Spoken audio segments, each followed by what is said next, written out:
জান্নাতের চাবি জান্নাতের চাবি আমার জান্নাতের চাবি আমার। নবী জিজ্ঞেস করেন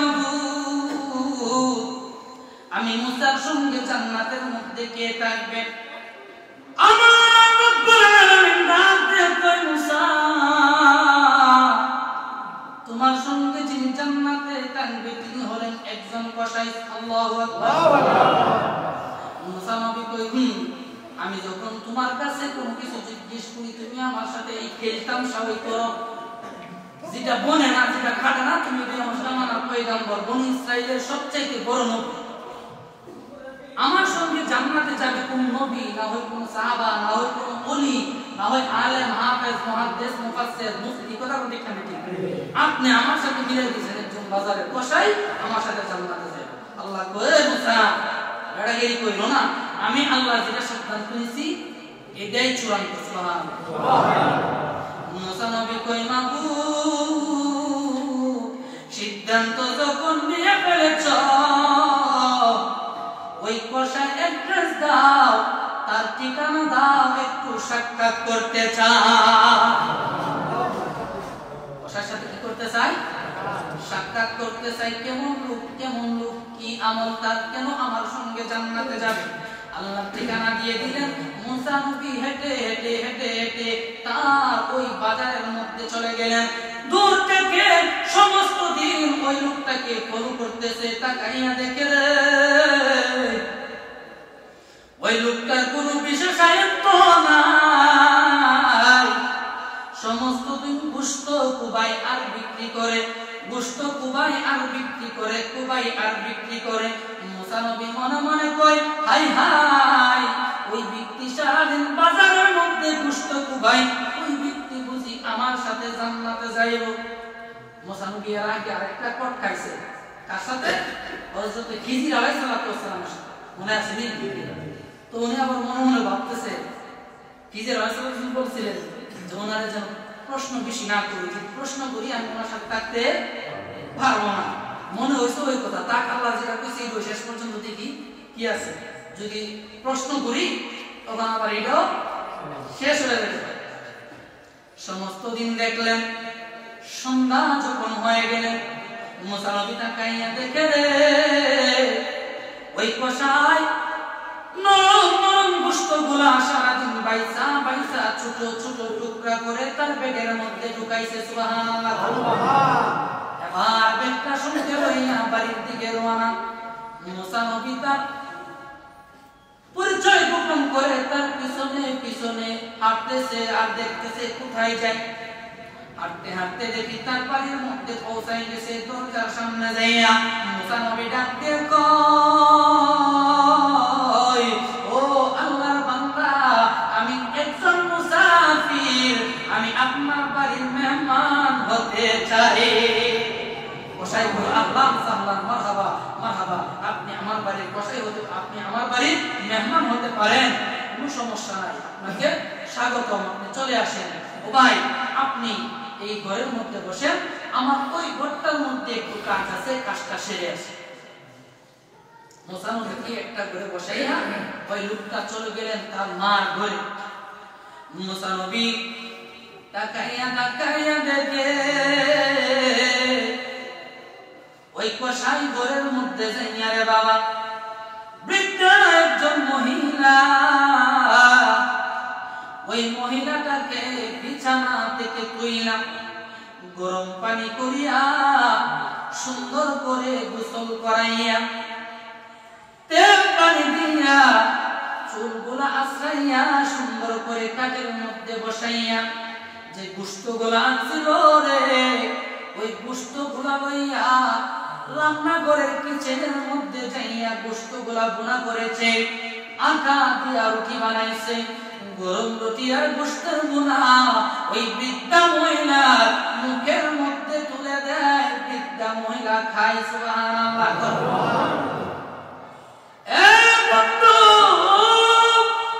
বৃদ্ধা মহিলা গোশত আর রুটি খাওয়ার পরে ওই কষাই মুখটা সুন্দর করে মুছা দিয়া বিছানা বিছানার মধ্যে যখন আবার শুয়াই দিলেন, বৃদ্ধা মহিলা বিড়বিড় করে একটা দোয়া করে, মনে মনে বৃদ্ধা মহিলার কথা তো বোঝা যায় না, শুয়াইয়া দিয়ে আসলেন। এবার মুসাফির মুসা নবীর কাছে আসলেন। উনি কিন্তু আত্মগোপনে আছেন, পরিচয় দেয় নাই। কসাই ডাক দিয়ে কয়, মুসাফির, আপনি আমার বাড়ির মেহমান হয়েছেন, কোন মেহমান বাড়ি এখনো পর্যন্ত করতে পারি নাই। এখন চলেন আমার সঙ্গে, ফ্রেশ হয়ে আমার সঙ্গে রাতের খাবার খাবে। মুসা নবী ডাক দিয়ে কয়, খাবার খাবো কথা ঠিক আছে, এর আগে কিছু প্রশ্ন আছে, উত্তর দিবানি। প্রশ্ন? এ কসাই, আমি জানতে চাই যে বৃদ্ধা মহিলাটা, ওই মহিলাটা আপনার সম্পর্কে কি হয়, উনি আপনার কি? কসাই ডাক দিয়ে কয়, মুসাফির, ওই বৃদ্ধা মহিলাটা আর কেউ নয়, উনি হলো আমার জনম দুঃখী মা। মুসা নবী বলেন, ওই মহিলাটা তুমি যখন খাওয়াইলা, খাওয়ানোর পরে বিড়বিড় করে কি যেন বলছে, কি বলছে? ওই কসাই কয়, হুজুর তার কথা বাদ দেন, পাগল মহিলা কত কিছুই বলে, ও কি বলে একটু শোনাও না। কসাই ডাক দেন কয়, মুসাফির, আমার মা পাগলের কথা বাদ দেন, গত কয়েক বছর যাবত একটা দোয়া করতেছে, যেটা আল্লাহর কাছে গ্রহণযোগ্য হবে বলে আমি মনে করি না। যেই দোয়া কবুল হবে না, আমার মা সেই দোয়া করে। মুসা নবী কই, দোয়াটা কি একটু আমাকে বলে দাও। ওই কসাই ডাক দিয়ে কই, মুসাফির, আমার মাকে যখন আমি খাওয়াই দেই, খাওয়ানোর পরে আমার মা আল্লাহর কাছে চোখের পানি ছেড়ে দিয়ে দুইটা হাত উত্তোলন করে আল্লাহর কাছে বলে, মাবুদ, এই জামানার বনি ইসরাইলের সবচাইতে বড় নবী হলো নবী মুসা। মাবুদ, আমি মা আর কিছু চাই না, আমার সন্তানকে ওই মুসা নবীর সঙ্গে জান্নাতে রাখিও। আজকে জুমার আলোচ্য বিষয় হলো পিতামাতার হক। বিষয়টা কি? পিতামাতার হক। আমরা মানুষ হিসাবে মানুষের উপর হক আছে, আছে নাকি নাই? সন্তান হিসাবেও পিতামাতার উপর হক আছে, আছে নাকি নাই? তেমনি পিতা মাতা হিসাবেও সন্তানের উপরে হক আছে, ঠিক না বেটি? তো আজকের জুমার যে আলোচ্য বিষয়, পিতা মাতার হক। সন্তান পিতা মাতাকে কিরকম আদর করবে, যত্ন করবে, সেবা করবে, কিরকম আচার আচরণ করবে, জানার দরকার আছে নাকি না? আমরা জানি, আমরা সকলেই কম বেশি জানি যে আব্বা আম্মা কি জিনিস, তাদের সাথে কিভাবে আচরণ করতে হয়, তাদের সাথে কিভাবে কথা বলতে হয়, তাদের সেবা যত্ন কিভাবে করতে হয়, কিন্তু আমরা জানার পরেও মানি না। আমাদের জানার কমতি নাই বাবা, আমাদের মানার কমতি, আমলের কমতি। যদি আমরা মানতাম, আব্বা আম্মার সেবা করতাম, খোদার কসম আমরা আল্লাহর ওলি হয়ে যেতাম। সুবহানাল্লাহ। বিশ্বাস হলো আমার কথাটা? পিতা মাতার খেদমত করে অসংখ্য বান্দা আল্লাহর ওলি হয়েছে, হয়েছে কি হয়েছে না? যাক, ওই দিকে একটু পরে যাই। আগে বলি, রব্বুল আলামিন পবিত্র কালামুল্লাহ শরীফের সূরা বানী ইসরাঈলের 24 এবং 25 নম্বর আয়াতে পিতামাতার সম্পর্কে, পিতামাতার হক সম্পর্কে, খেদমত সম্পর্কে কি বলেছেন? বিসমিল্লাহির রাহমানির রহিম। ওয়া ক্বাদা রাব্বুকা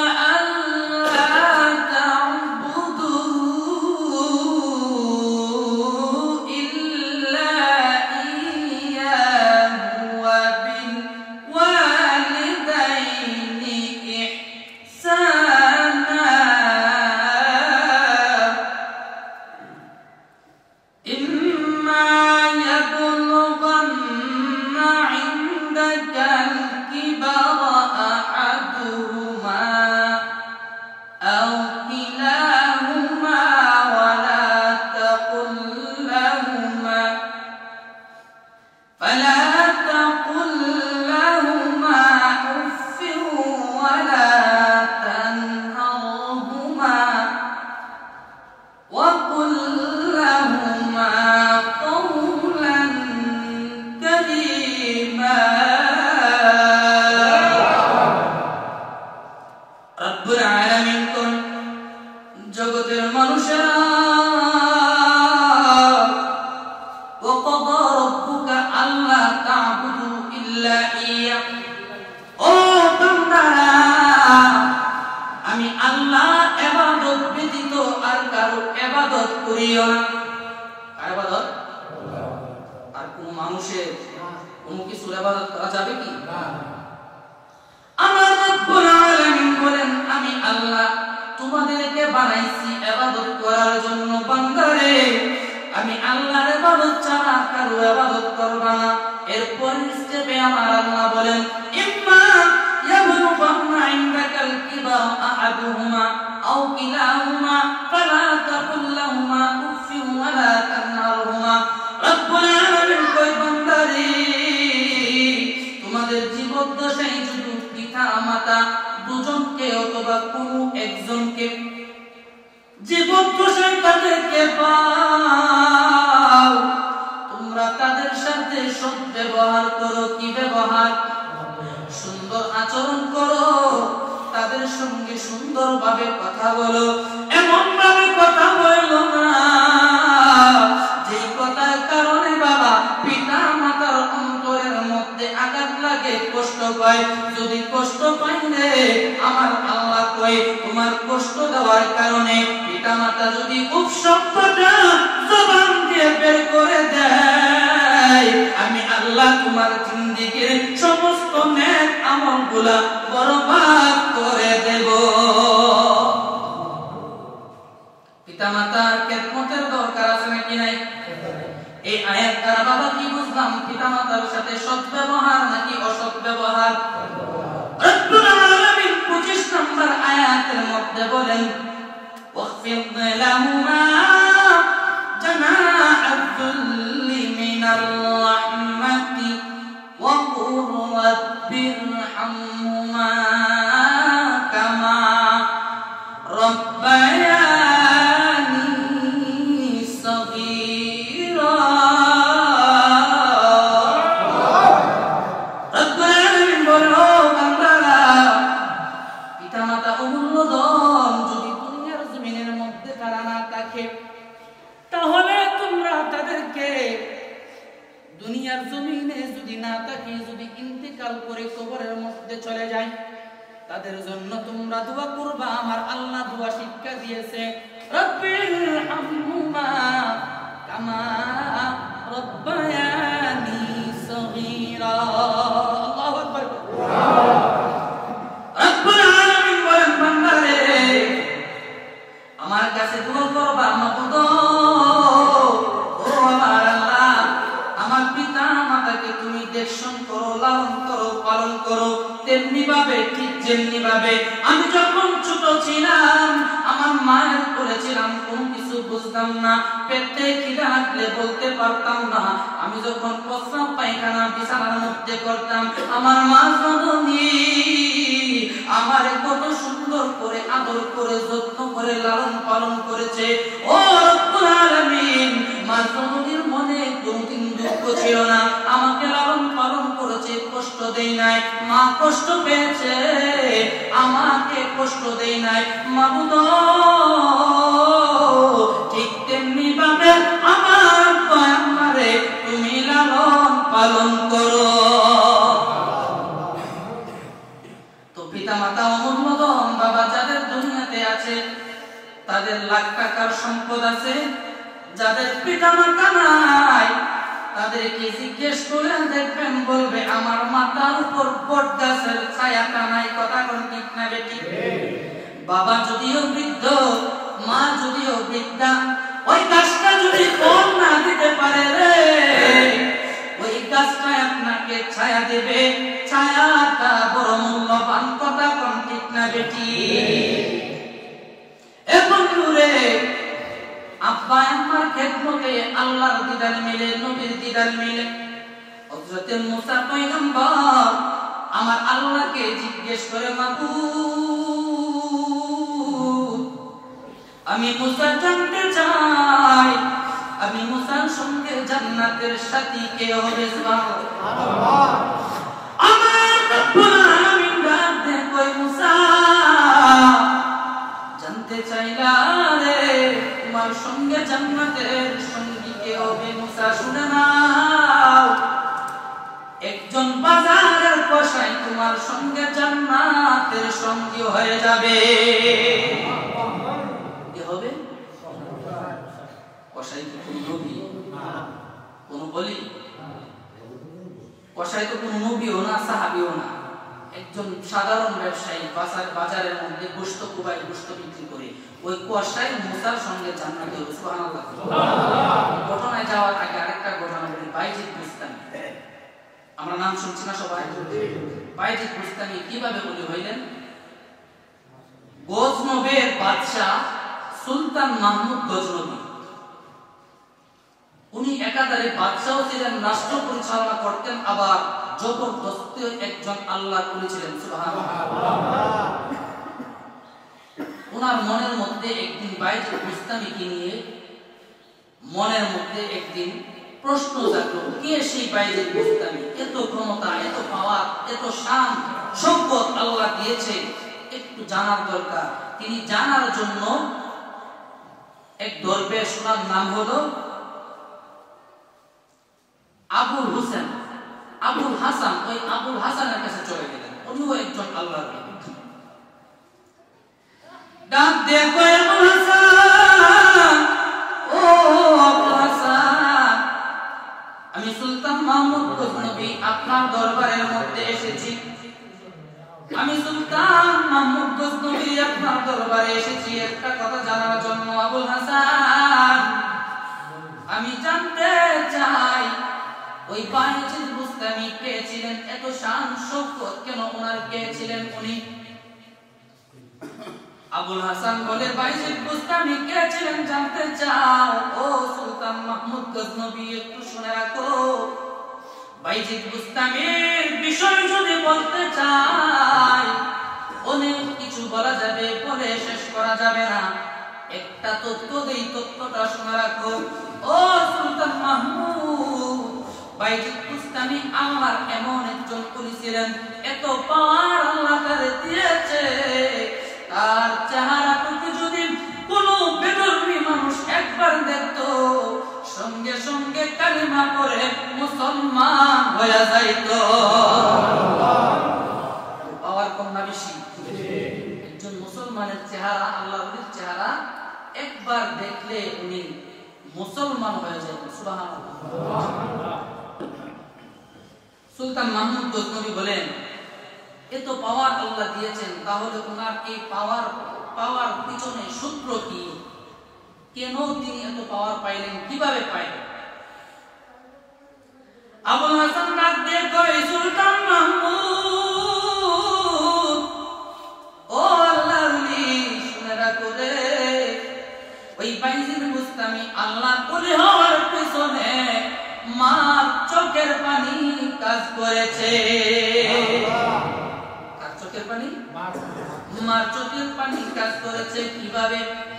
ও সুলতান মাহমুদ, বাইজিদ বুস্তামি যখন ছোট বাচ্চা ছেলে, একদিন হঠাৎ করে রাতের বেলা বাইজিদ বুস্তামির মা অসুস্থ হয়ে গেছে, বিছানার মধ্যে শুয়ে আছে। হঠাৎ করে রাতের প্রথমাংশে মা বলতেছে, বাইজিদ, আমার খুব পানির পিপাসা হয়েছে, বাইজিদ একটু পানির ব্যবস্থা করে দাও, আমি পানি পান করব, পানি পান করব। বাইজিদ বুস্তামি ঘরের মধ্যে খুঁজলেন, পানি নাই। পানি না থাকার কারণে ঘর থেকে বের হয়ে একটু দূরে একটা কূপ থেকে পানি নিয়ে আসলেন। আয়েশা মেখে বাইজিদ বুস্তামির মা ঘুমিয়ে পড়েছে। বাইজিদ বুস্তামি আর ডাক দেয় নাই, মনে মনে ভাবলো, আমার মা অসুস্থ, একটু ঘুমাইছে, আরাম করুক, যদি ডাক দেয় আমার মা আরামের ঘুমটা ভেঙে যাবে। কথা কোন ঠিক না বেঠিক? সন্তান এবার কি করবে? ঘুমায়ও না, মাকে ডাকও দেয় না। কেন দেয় না? যদি ডাক দেয় মার আরামের ঘুম ভেঙে যাবে। আর যদি ঘুমিয়ে যায়, অসুস্থ মা আবার জাগ্রত হয়ে যদি পানি চায়, পানি কোথায় পাবে? এই জন্য বাইজিদ বুস্তামি বিছানার পাশে মার মাথার পাশে দাঁড়াইয়া রয়েছে গালাসটা নিয়া। এ বন্ধুরে, ফজরের আযান যখন হয়ে গেল, বাইজিদ বুস্তামির মার ঘুমটুকু ভেঙে গেল। তাকে দেখে ওই বিছানার পাশে বাইজিদ বুস্তামি এক গ্লাস পানি হাতে নিয়ে দাঁড়ায় আছে। জুড়ে জুড়ে তোমরা আল্লাহু আকবার। এ বন্ধু, বাইজিদ বুস্তামির মা ডাক দিয়ে কই, বুস্তামি তুমি কি ঘুমাও নাই? তুমি কি ঘুমাও নাই? বাইজিদ বুস্তামি কই, মা গো, আমি বাইজি এই সারাটা রাত গেছে, একটু ঘুমাই নাই। কেন ঘুমাও নাই? বাইজিদ বুস্তামি কই, মা আপনি আমার কাছে পানি চেয়েছিলেন, ঘরের মধ্যে পানি না থাকায় একটু দূর থেকে পানি আনতে হয়েছে। মা আয়েশা দেখি গো, আপনি মা জননী ঘুমাই গেছেন, তাহলে আমার ডাক দিতা। বাইজিদ বুস্তামি কই, ডাক যদি দেই আপনার ঘুম ভেঙে যাবে, আপনি কষ্ট পাবেন, তাহলে ঘুমাই যাইতা। ও মা, আমি বাইজিদ বুস্তামি যদি ঘুমাই যাই, আপনি যদি আবার ঘুম থেকে জাগ্রত হইয়া পানি খাইতে চান, আপনাকে পানি দিবে কে? ওই জন্য আমি বাইজিদ বুস্তামি ঘুমাই নাই, পানির পেয়ালা হাতে লইয়া সমস্ত রাত অপেক্ষা করেছি। মা কখন ঘুম থেকে জাগ্রত হবে, আমার মাকে আমি পানি পিলাইব। মা দুইটা চোখের পানি ছেড়ে দিয়ে সন্তানকে বুকের মধ্যে জড়াইয়া আমার রব্বুল আলামিনের দরবারে দুইটা হাত বাড়াইয়া ডাকে, মাবুদ আমি বাইজিদ বুস্তামির মা তোমার কাছে কোনো কিছুই চাই না। ও আল্লাহ, আমি চাই আমার সন্তান বাইজিদ বুস্তামিরে তুমি উলি বানাই দাও। চাইও না আউলিয়ার দরবার, ও বুঝমো না আমার, আর চাইও না আউলিয়ার দরবার, আর চাইও না আউলিয়ার দরবার, ও বুঝমো না আমার, আর চাইও না আউলিয়ার। বন্ধু ও আমার বুঝিরা, মার খেদমত করার কারণে বাইজিদ বুস্তামি আল্লাহ তুলি হয়েছে। কথা কোন ঠিক না বেশি? ভারতবর্ষে মস্ত বড় একজন আল্লাহ ওলি, যারা আমরা এক নামে চিনি, খাজা মঈনুদ্দিন চিশতি। চিনি কি চিনি না? এ বন্ধুরে, খাজা মঈনুদ্দিন চিশতি ভারতবর্ষে ঘুরে আর দিনের দাওয়াত দেই, ঘুরে আর দিনের দাওয়াত দেই। দিছে কি দিছে না? হঠাৎ করে একদিন মার সামনে আইসা সিনাটা কান কইরা দাঁড়াইয়া হাসি দিয়া বলতেছে, মা আজকে আমি মঈনুদ্দিনের কলিজাটা ঠান্ডা হয়ে গেছে। মা জিজ্ঞেস করে, কেন রে বাবা? মঈনুদ্দিন কই, মা আমি যে দিনের দাওয়াত দিতেছি, আমি যে নবীর কালমার দাওয়াত দিতেছি, আজকে আমার ওই কালমার দাওয়াত দেওয়া সফল হয়ে গেছে। মা বলে, কিভাবে? মঈনুদ্দিন কই, মা আজকে দাওয়াত দেওয়ার সাথে সাথে 1 লক্ষ নয়, 2 লক্ষ নয়, 90 লক্ষ বিধর্মী আমি মঈনুদ্দিনের হাতে মুসলমান হয়েছে।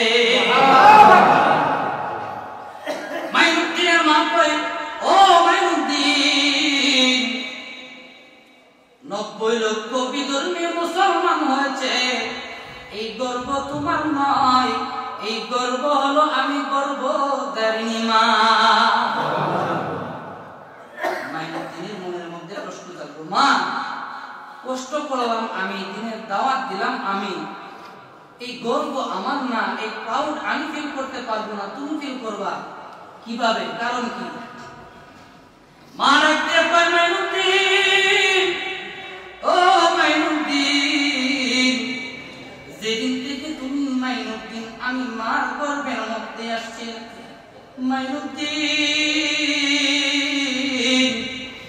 আমি মা ওই দিন থেকে কোনো রাতে আমার পিঠটুকু বিছানার মধ্যে লাগাই নাই, আমি মার দুইটা চোখের পাতি একসাথে করি নাই, আরাম করে দিয়েছে মাইনুদ্দিন।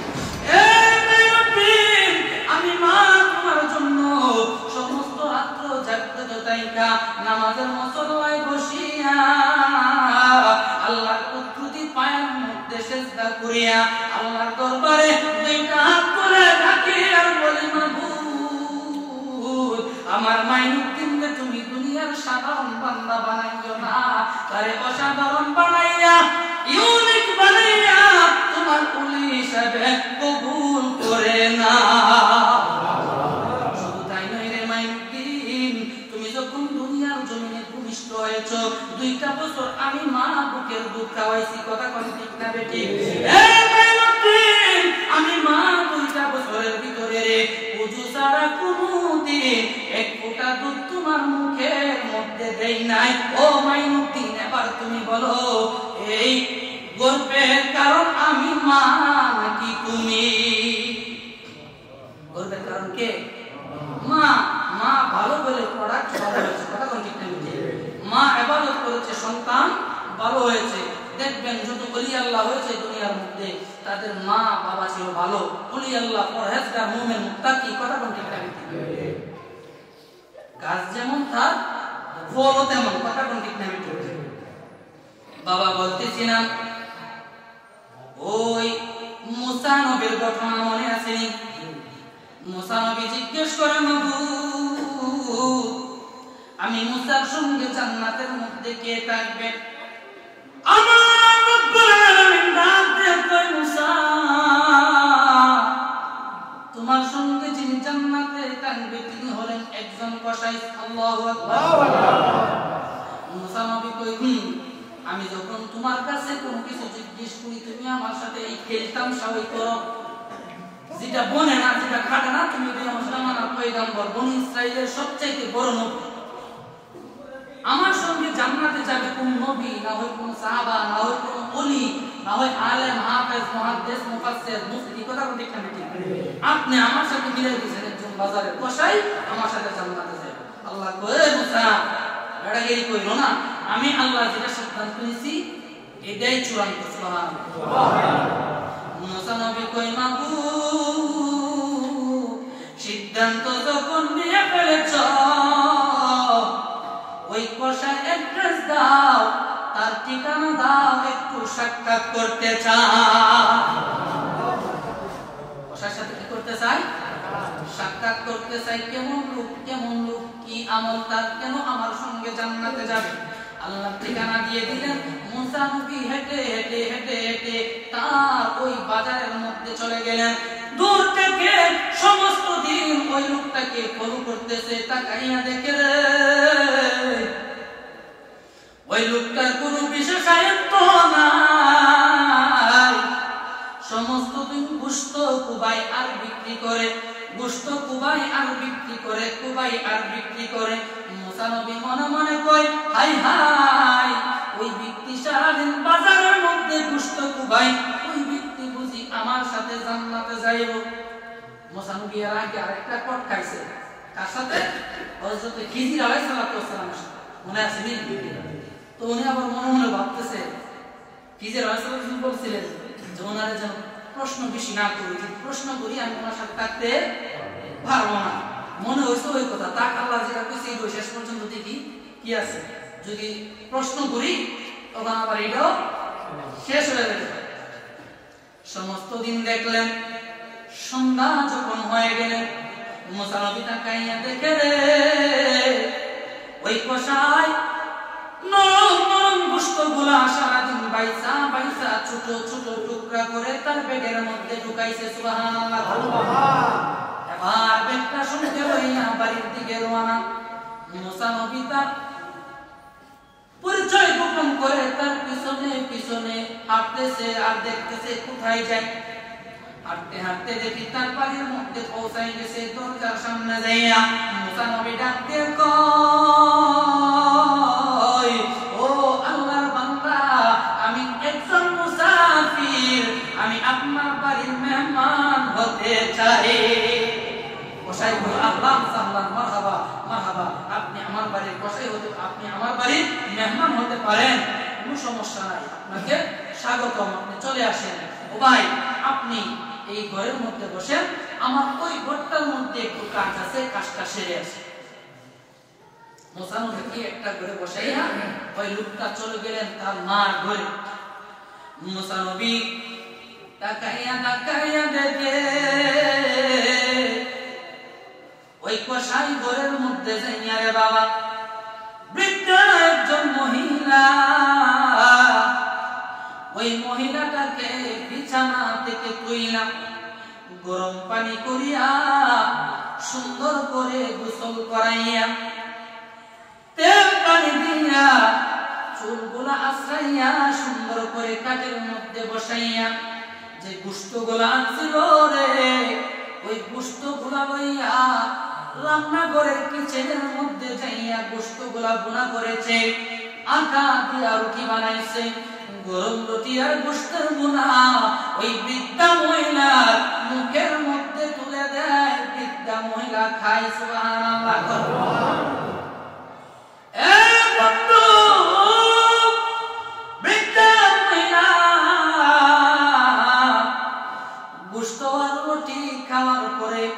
ওই কষাই মুখটা সুন্দর করে মুছা দিয়া বিছানার মধ্যে যখন আবার শুয়াই দিলেন, বৃদ্ধা মহিলা বিড়বিড় করে একটা দোয়া করে, মনে মনে বৃদ্ধা মহিলার কথা তো বোঝা যায় না, শুয়াইয়া দিয়ে আসলেন।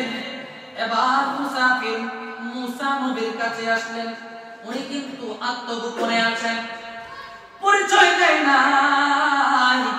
কসাই ডাক দিয়ে কয়, মুসাফির, আপনি আমার বাড়ির মেহমান হয়েছেন, কোন মেহমান বাড়ি এখনো পর্যন্ত করতে পারি নাই, এখন চলেন আমার সঙ্গে, ফ্রেশ হয়ে আমার সঙ্গে রাতের খাবার খাবে।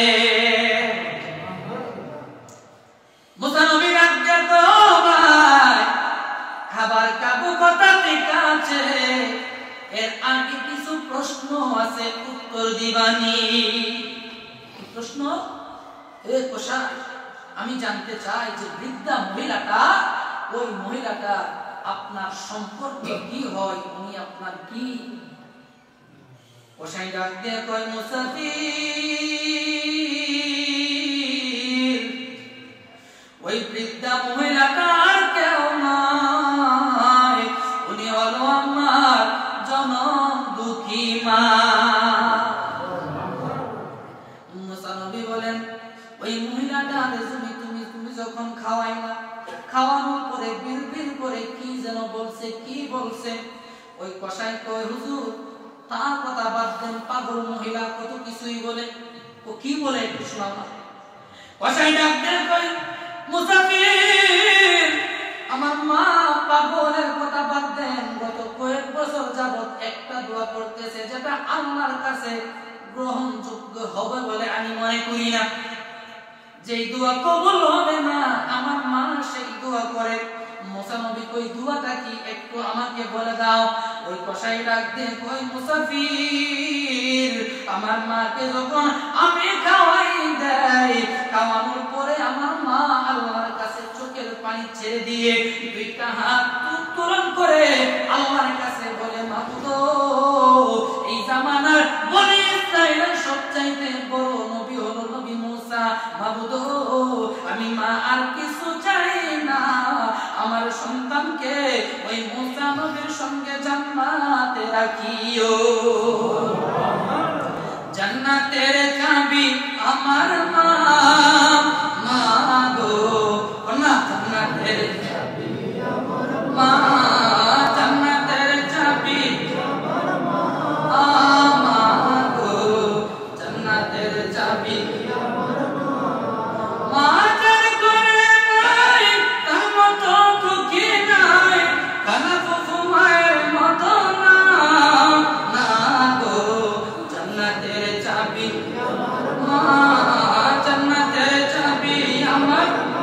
আমাদের জান্নাতের বন্ধু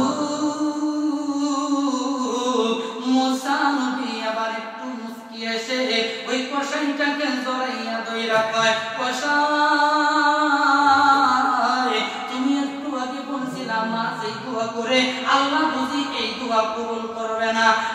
কসাই শুনে রাখো রে, আমার আল্লাহ এই দোয়া কবুল করে নিয়েছে। কসাই রে আমি আর কেউ নয়, তুমি যার সাথে জান্নাতে টানবা আমি হইলাম সেই নবী মুসা। এ বন্ধুরে আব্বা আমার খেদমতের দরকার আছে নাকি নাই? আমার রব্বুল আলামিন বলেছেন আব্বা আমার সঙ্গে এমন সুন্দর ব্যবহার করবা যে ব্যবহারের কারণে মনের মধ্যে যেন দুঃখ না পাই, কষ্ট না পাই। বন্ধুরে কষ্ট যদি পাই তোমার জীবনের সব কিছু বরবাদ হয়ে যাবে। আর আব্বা আমারে যদি খুশি করতে পারো রে, ওই আব্বা আমার খুশির কারণে আমার আল্লাহ তোমার জান্নাত লিখে দিবে।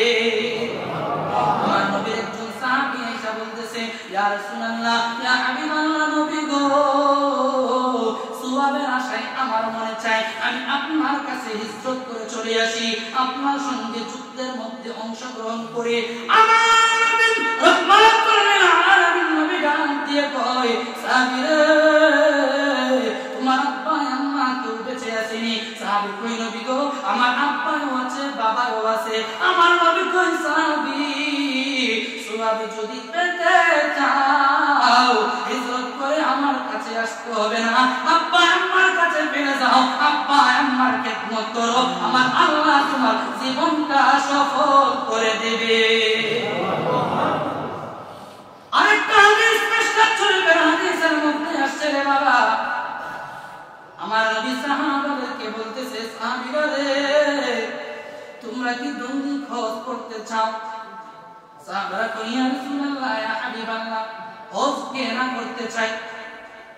আমার নবী কয়, ও সাহাবীরা, কোন সন্তান যদি নেক নজরে ভালোবাসা মায়া মহব্বত করে আব্বা আম্মার চেহারার দিকে একবার তাকায়, কইবার একবার যদি তাকাই রে, ওই মায়া মহব্বত নিয়ে তাকানোর কারণে আমার আল্লাহ রাব্বুল আলামিন একটা কবুল হজের সওয়াব দান করে দিবে।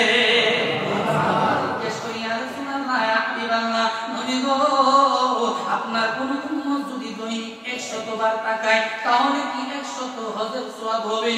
আমার নবী কয়, সাহাবীরা রে 100 বার কেন, তার চেয়েও বেশি যদি তাকাই রে, আমার আল্লাহ ওই তাকানোর বিনিময় তার আমলনামায় কবুল হজের সওয়াব লিখে দিবে। তাহলে বাবা, মা বাবা অমূল্য সম্পদ, কথা কোন ঠিক না বেঠিক? যে মা বাবা চেহারার দিকে তাকাইলে আমার আল্লাহ কবুল হজের সওয়াব দেয়। বাবা 3 লক্ষ 4 লক্ষ টাকা খরচ করে হজ করেন, হজ কবুল হয় কি হয় না গ্যারান্টি দেওয়া সম্ভব? কিন্তু আমার আব্বা আম্মার চেহারার দিকে যখন মায়ার নজরে ভালোবাসা নিয়ে তাকাইবা আমার আল্লাহ কবুল হজের সওয়াব দিয়ে দেয়। ওই আব্বা আম্মা বড় মূল্যবান রে বাবা। মা দুঃখিনী কত কষ্ট করেছে। আমি যখন ছোট ছিলাম, যখন অসুস্থ ছিলাম, মা সমস্ত রাত আমার নিয়ে চিন্তা করছে, ঘুমায় নাই, কথা কোন ঠিক না বেঠিক? এমন দিন গেছে রে ভাতের অভাব মা দুঃখিনী খাই নাই, মার খাবারটুকু সন্তানের মুখে তুলে দিছে, ঠিক না বেঠিক? বন্ধু সুন্দর সুন্দর জামা কাপড় মা পরে নাই, বাবা পরে নাই, ওই টাকাটা রাইখা আপনাকে আমাকে সুন্দর জামা দিছে, আপনার আমার পরীক্ষার ফিস দিছে, এমন মা বাবা আপনার আমার আছে নাকি নাই?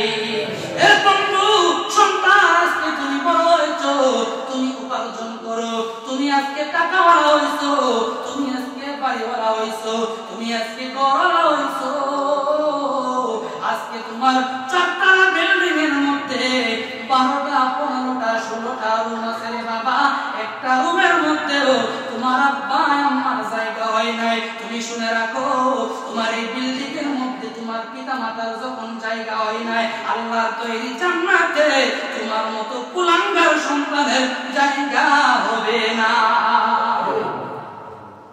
পিতা মাতাকে যদি কেউ কষ্ট দেয়, আল্লাহর জান্নাতে তার জায়গা হবে না। আল্লাহর জান্নাতে যদি জায়গা নিতে হয়, তাহলে পিতা মাতার খেদমত করতে হবে। কথা কোন ঠিক না? পিতা মাতার জন্য খেদমত করতে হবে। বাবা, আপনি তেমন ইনকাম করতে পারেন না, আপনি যে কেমন করেন এটা আপনার পিতা মাতা জানে, জানেন কি জানেন না? আপনি লক্ষ টাকা দিয়ে তাদেরকে খুশি করতে হবে না, মুখে একটু ভালোবাসার কথা বলেন, দেখবেন তারা খুশি হয়ে গেছে। সুবহানাল্লাহ। আরে বাবা, আপনার সন্তানের জন্য আপনি এক কেজি আপেল আনছেন, সব মাকে দিতে হবে না, কাইটা একটা সিট দেন, দেখবেন মা দুইটা হাত তুলে আপনার জন্য দোয়া করবে। কথা কোন ঠিক না? ওই জন্য পিতামাতার খেদমত করবেন। পিতামাতার খেদমত যদি করি, রব্বুল আলামিন আপনাকে আমাকে জান্নাত দেবে, কারণ মায়ের পদতলে সন্তানের বেহেশত। ইসমে জাতে আল্লাহ আল্লাহ আল্লাহ আল্লাহ আল্লাহ আল্লাহ আল্লাহ আল্লাহ আল্লাহ সাল্লা আউসা আল্লাহ ইয়া মালিক আল্লাহ আউসা আল্লাহ ইয়া মালিক ইয়া রব্বি আসলা আল্লাহ আল্লাহ আল্লাহ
This